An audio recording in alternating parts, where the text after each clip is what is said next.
Welcome back to Think in English. So, we last started parts of speech in a series. So, first one we nouns. So, in this video, we pronouns continue. Pronouns and adjectives. What are pronouns? So, pronouns are words which replace nouns in order to avoid a repetition. അപ്പോൾ repetition of words അല്ലെങ്കിൽ നൗൺസിനെ വീണ്ടും repeat ചെയ്ത് പറയുന്നതിന് നമ്മൾ ഒഴിവാക്കാനാണ് എന്ത് ചെയ്യുന്നത്, pronounce use ചെയ്യുന്നത്. ഇപ്പോൾ നമ്മൾ സാറ എന്ന് പറയുന്ന ഒരാളെ കുറിച്ച് പറയണം. അപ്പോൾ Sara is going to Sara's home. ഇപ്പം സാറയുടെ വീട്ടിൽ പോവുകയാണ്. അപ്പോൾ ഇൻസ്റ്റെഡ് ഓഫ് റിപ്പീറ്റിംഗ് സാറ നമുക്ക് എന്ത് പറയാം? Sara is going to her home. അവളുടെ വീട്ടിലേക്കാണ് പോകുന്നത് അല്ലേ? സാറ അവളുടെ വീട്ടിലേക്ക് ആണ് പൊയ്ക്കൊണ്ടിരിക്കുന്നത്.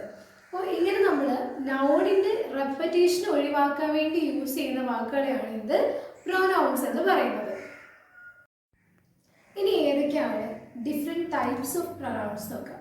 അതിൽ ഫസ്റ്റ് വണ്ണാണ് പേഴ്സണൽ പ്രൊനൗൺസ്. ഇപ്പോൾ നമ്മളൊരാളെ കുറിച്ച് പറയുമ്പോൾ, ഇപ്പോൾ ഒരാളുടെ പേര് പറയുമ്പോൾ അത് മാറ്റിയിട്ട് ഹി ഓർ ഷീ ഇറ്റ് ഇങ്ങനെയുള്ള വാക്കുകൾ വെച്ച് റീപ്ലേസ് ചെയ്യുന്നതിനാണ് നമ്മളെന്ത് പേഴ്സണൽ പ്രൊനൗൺസ് എന്ന് പറയുന്നത്.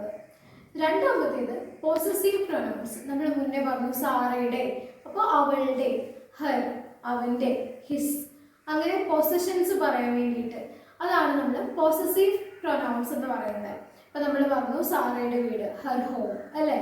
അതുപോലെ തന്നെ ഹിസ് കാർ, ഇത് അവൻ്റെ കാറാണ് അല്ലേ? ഇൻസ്റ്റെഡ് ഓഫ് റിപ്പീറ്റിംഗ് ആ ആളുടെ പേര് പറയുന്നതിന് പകരം you can say his car, ഇത് അവൻ്റെ കാറാണ്, അല്ലെങ്കിൽ അവളുടെ വീടാണ് അല്ലേ, അവളുടെ ബുക്കാണ്, ഇതൊക്കെ നമ്മൾ പറയുന്നതാണ്. അപ്പം അങ്ങനെയുള്ള വാക്കുകളെയാണ് നമ്മൾ പോസസീവ് പ്രൊനൗൺസ് എന്ന് പറയുന്നത്. Next one reflexive pronouns. അതായത് myself, yourself, herself, himself എന്നിങ്ങനെ നമ്മൾ പറയുന്നതിനെയാണ് നമ്മൾ റിഫ്ലെക്സീവ് പ്രൊനൗൺസ് എന്ന് പറയുന്നത്. അങ്ങനെ 3 തരത്തിലുള്ള പ്രൊനൗൺസ് ആണ്. ഏതൊക്കെയാണ്? Personal pronouns, possessive pronouns and reflexive pronouns. അപ്പോൾ എങ്ങനെയാണ് നമ്മൾ ഈ പ്രൊനൗൺസ് യൂസ് ചെയ്യുന്നത്? In order to avoid repetition of nouns. അപ്പോൾ ഇൻസ്റ്റെഡ് ഓഫ് റെപ്പറ്റീഷൻ നമ്മൾ കുറച്ചുകൂടി നമ്മുടെ കോൺവെർസേഷൻ സ്മൂത്ത് ആയിട്ട് പോകാൻ, അല്ലെങ്കിൽ നമ്മുടെ സെൻറ്റൻസസ് കുറച്ചുകൂടി സ്മൂത്ത് ആയിട്ട് ഫ്ലോ ചെയ്യാനായിട്ട് നമ്മൾ എന്ത് ചെയ്യുന്നത്? ഈ പ്രൊനൗൺസ് യൂസ് ചെയ്യുന്നത്. It will avoid repetition of nouns often. Third one ആണ് അഡ്ജക്റ്റീവ്സ്. എന്താണ് അഡ്ജക്റ്റീവ്സ്? Adjectives are describers. എന്തിൻ്റെ ഡിസ്ക്രൈബേഴ്സ് ആണ് അഡ്ജക്റ്റീവ്സ്? നൗണിനെ മോഡിഫൈ ചെയ്യുന്ന അല്ലെങ്കിൽ നൗണിനെ ഡിസ്ക്രൈബ് ചെയ്യുന്ന വേർഡ്സ് ആണ് ഇത് അഡ്ജക്റ്റീവ്സ് എന്ന് പറയുന്നത്. ഇപ്പം നമ്മൾ പറഞ്ഞു ട്രീ. ഇപ്പോൾ ഒരു ട്രീനെ പറ്റി പറയുകയാണ്, ഒരു ടോൾ ട്രീ, നല്ല പൊക്കമുള്ള ട്രീ ആണ് അല്ല, അവിടെ ടോൾ എന്ന് പറയുന്ന വാക്കാണ് ഇത് അഡ്ജക്റ്റീവ് എന്ന് പറയുന്നത്. അതായത് ഡിസ്ക്രൈബിങ് വേർഡ്സ് ആണ് അഡ്ജക്റ്റീവ്. എന്തിൻ്റെ? നൗൺസിൻ്റെ. ഇപ്പം നൗണിനെ ഡിസ്ക്രൈബ് ചെയ്യുന്ന ഒരു വേർഡാണ് ഇത് അഡ്ജക്റ്റീവ് എന്ന് പറയുന്നത്. ഇപ്പോൾ എക്സാം ഹാർഡ് എക്സാം ആയിരുന്നു അല്ലെങ്കിൽ ടഫ് എക്സാം നമ്മൾ പറയുകയാണ്. ഇപ്പം ടഫ് എന്ന് പറയുന്ന വാക്ക് എന്താണ്? ഇറ്റ്സ് എൻ അഡ്ജക്റ്റീവ് അല്ലേ? അതല്ലെന്നുണ്ടെങ്കിൽ നമ്മളിപ്പോൾ പറയണ ബ്യൂട്ടിഫുൾ ഗേൾ, നമ്മൾ ആദ്യത്തെ വീഡിയോയിൽ നമ്മൾ അതായിരുന്നു പറഞ്ഞിട്ടുണ്ട്, അത് ബ്യൂട്ടിഫുൾ ഗേൾ. അപ്പോൾ ബ്യൂട്ടിഫുൾ എന്ന് പറയുന്നത് എന്താണ്? It's an adjective. അഡ്ജക്റ്റീവ്സിനെ ഇനി നമുക്ക് ഡിവൈഡ് ചെയ്യുന്നതിനാണ് നോക്കാം ഏതൊക്കെ ടൈപ്പാണ് അഡ്ജക്റ്റീവ്സ് ഉള്ളത്. അതിൽ ഫസ്റ്റ് വണ്ണാണ് ഡിസ്ക്രിപ്റ്റീവ് അഡ്ജക്റ്റീവ്സ് എന്ന് പറയുന്നത്. ഡിസ്ക്രിപ്റ്റീവ് എന്ന് പറഞ്ഞു കഴിഞ്ഞാൽ നമുക്കറിയാം ഒരു കാര്യത്തിനെ ഡിസ്ക്രൈബ് ചെയ്യുന്നത്. ഓക്കെ, അപ്പോൾ ഡിസ്ക്രിപ്റ്റീവ് അഡ്ജക്റ്റീവ്സ് ഇപ്പോൾ ഒരു സാധനത്തിൻ്റെ കളറ്, അതിൻ്റെ ഷേപ്പ്, ഇതൊക്കെ പറയാൻ നമുക്ക് എന്ത് ചെയ്യാം? ഡിസ്ക്രിപ്റ്റീവ് ആയിട്ടുള്ള അഡ്ജക്റ്റീവ്സ് യൂസ് ചെയ്യാം. For example a red apple. Okay, ഒരു ചുവന്ന ആപ്പിൾ, എ റെഡ് ആപ്പിൾ. ഇനി അതല്ലെങ്കിൽ ഗ്രീൻ ട്രീ. ഓക്കെ, അത് ഗ്രീൻ എന്ന് പറയുന്നത് എന്താണ്? ആ ട്രീയുടെ കളറാണ്. It's a descriptive adjective.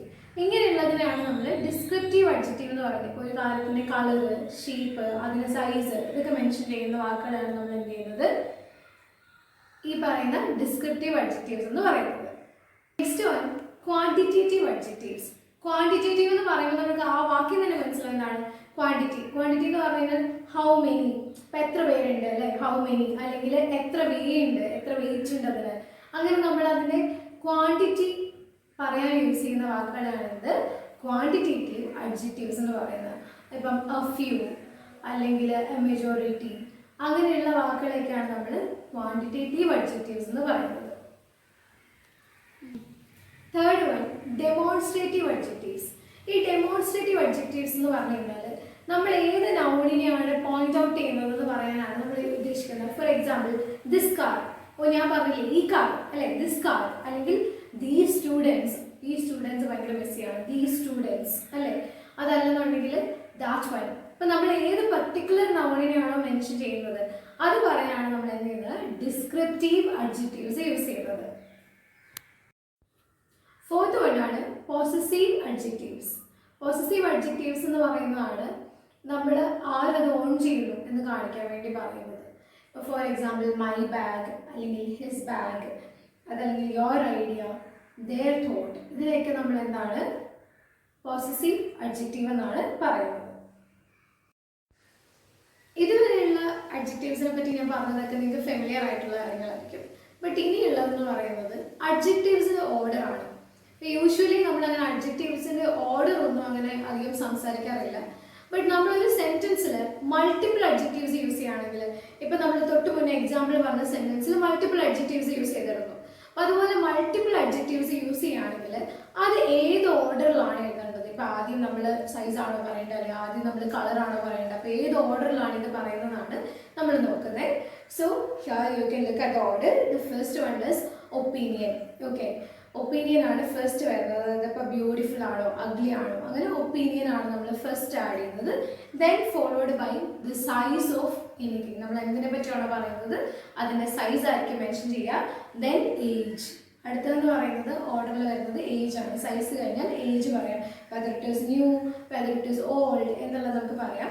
Then the fourth one എന്ന് പറയുന്ന അടുത്ത ഓർഡറിൽ വരുന്നതാണെങ്കിൽ ഷേപ്പ്, ഇപ്പോൾ റൗണ്ട് ആണോ റെക്ടാങ്കുലർ ആണോ അങ്ങനെ ഷേപ്പ് പറയാം. Then its colour, fifth one ആണ് കളർ. ഇപ്പം നമ്മളിപ്പം റൗണ്ട് ആപ്പിൾ, അതല്ലെങ്കിൽ റെക്ടാങ്കുലർ ഡെസ്ക്, അങ്ങനെ നമുക്ക് റെഡ് ഡെസ്ക് പറയാം, അല്ലെങ്കിൽ ബ്ലൂ ഡെസ്ക് വേണമെങ്കിൽ പറയാം. There is rectangular blue desk, അപ്പോൾ അവിടെ റെക്ടാങ്കുലർ സൈസ് പറഞ്ഞു, ദെൻ കളർ പറഞ്ഞു, അങ്ങനെ ആയിരിക്കും അതിൻ്റെ ഓർഡർ വരിക. ദെൻ അടുത്തത് ഒറിജിൻ, സിക്സ്ത് വൺ ഒറിജിൻ ആണ്. അതായത് ഇപ്പം ഇറ്റാലിയൻ ആണോ വുഡൻ ആണോ, ഇപ്പം നമ്മൾ ഈ പറഞ്ഞതുപോലെ മുന്നേ പറഞ്ഞ rectangular blue Italian table. Okay, then material, എന്ത് സോർട്ട് ഓഫ് മെറ്റീരിയൽ കൊണ്ടാണ് നമ്മൾ ഇത് ഉണ്ടാക്കിയേക്കുന്നതെന്ന് പറയാം. And last one is purpose. So this is the order. നമ്മൾ മൾട്ടിപ്പിൾ ആയിട്ടുള്ള അഡ്ജക്റ്റീവ്സ് ഒരു സെൻറ്റൻസിൽ യൂസ് ചെയ്യുകയാണെങ്കിൽ ഇങ്ങനെയാണ് അതിനെ പ്ലേസ് ചെയ്യേണ്ടത്. So these are the order. Alright, so here is the sentence. She bought a beautiful, small, old, round, red Italian wooden dining table. So here is the order of what I said before. അങ്ങനെ നമ്മൾ അഡ്ജക്റ്റീവ്സും പ്രൊനൗൺസും പഠിച്ചിരിക്കുകയാണ്. അപ്പോൾ ഇതിൽ നിങ്ങൾക്ക് informative ആയിട്ടുള്ള കാര്യങ്ങളൊക്കെ നല്ലപോലെ മനസ്സിലാക്കുക.